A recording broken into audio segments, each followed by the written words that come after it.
বাহ, আমার চুলগুলো কত সুন্দর, আর আমাকে কত সুন্দর দেখতে। এই পাড়াতে আমার মতো এরকম রূপবতী নেই।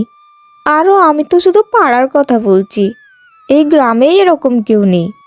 আর দেখো, আমার মতো একটা সুন্দরী মেয়ে পেয়েছে এরা, কিন্তু আমার কোনো কদরই নেই যেন এদের কাছে। কোথায় আমার একটু চুলের যত্ন নেবে, ত্বকের যত্ন নেবে, তা না, নিজেরা নিজেদের মতো ঘুরে বেড়াবে।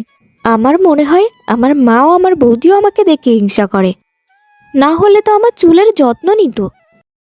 অনু, এদিকে এসো তো একটু। ওই যে শুরু করে দিল, আমাকে একটু বসতে দেখলেই অমনি ডাকাডাকি শুরু করে। আমার চুলের যত্নই নিতে পারি না এদের জন্য ঠিক করে।